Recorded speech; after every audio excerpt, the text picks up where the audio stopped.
Okay? This last rule, it's called the power of a power rule. A power of a power rule. Okay? We want to look at what we've been doing. Okay? So let's look at what we've been doing. We said that when we multiply powers, right, with the same base, we add their exponents. Okay? So I want to ask you something. I want to ask you just a simple question. X to the third times x to the third times x to the third. What is that? X to the ninth? Yeah. I want to do something. Times x to the third. I don't want to make it confused. There was 3 threes, right? So that's a bad learning technique, is to have the same numbers twice, because it can be confusing. So now it's what? X to the 12th. Why? Because it's x 3 plus 3 plus 3 plus 3, which equals 12. X to the 12th. And way back in Math 70, I said, hey, you know what's cool about math? If you can add, you can do calculus. And some of my students in Math 70 are like, yeah, whatever, I'm never going to do calculus. But you can. Because if you can add, you can go as far as you want in math. Because everything is based on adding. And all it is learning a new rule, and a new rule, and a new rule, and implementing that new rule. Okay? So, what we learned today is, well, we can add these up. We're timesing them, but we're adding them, right? Okay, and then if you look at the patterns, right, there's 4 of these, right? 4 threes, or 4x cubes. So in that case, then I could rewrite this as x cubed to the 4th. Because technically you told me that when I raise something to an exponent, I'm just multiplying it that many times, right? So I multiplied this 4 times, that's just x cubed to the 4th. Right? So if I rewrote that, it would just be x to the cubed, x cubed, x cubed, x cubed. Does that make sense? So, what happens here then? What am I trying to show you? What are we going to tie this to make a new rule? A power of a power rule. Just regrouping. Regrouping, but how? What are we going to do with this 3 and 4 in order to get 12? Multiply.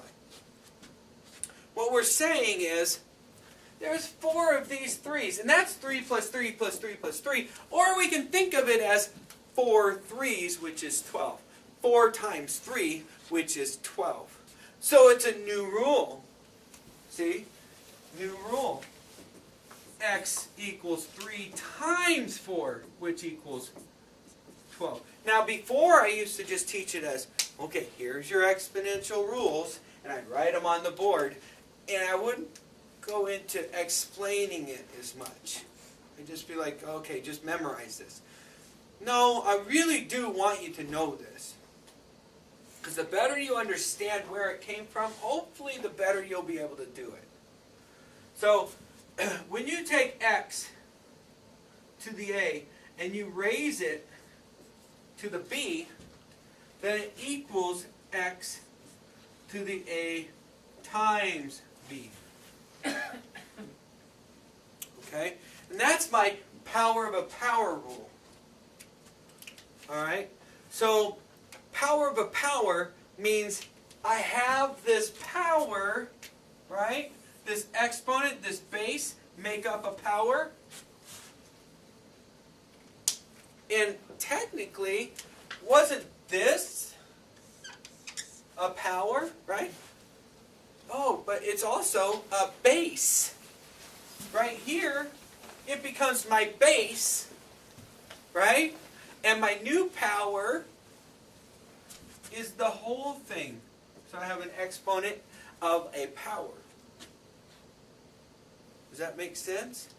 That's why it's called a power of a power rule, because you're taking an exponent of an exponential function that's there already. Okay? So the easy way to it is, hey, when you take a power of a power, multiply the exponents. When you have two bases that are the same and you're dividing them, subtract the exponents. When you have two bases that are the same and you're multiplying them, add the exponents. When you have 1 over a negative power, you're going to put it into just the numerator and make it a positive power. When you have a negative power as a numerator, you're going to put it in the denominator and make it a 1 over a positive power. And then x to the 0 is always 1. So 1,000,000 to the 0th power is 1. Infinity to the 0 power is 1. Which is really cool when we get to calculus and we play with limits. And you start seeing something go to infinity, but its power is going to 0. You know, all of a sudden as it reaches infinity and the power reaches 0, it goes from this really high number right down to 1.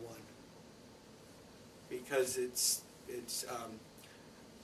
decreasing, decreasing, decreasing, decreasing, decreasing. So the number inside is getting bigger, but the exponent's getting smaller. So the number itself is slowly getting smaller, but it'll never go less than 1. Okay? Alright, so anyway, it can go less than 1 once it becomes a negative. And once negative, what it will never go is less than, if you get a negative exponent, what happens? The number becomes a fraction, right? Well, for a negative exponent, think of this. You have x to the negative exponent of a. Okay? That makes it a fraction. As a gets really, really, really big, what happens to this number?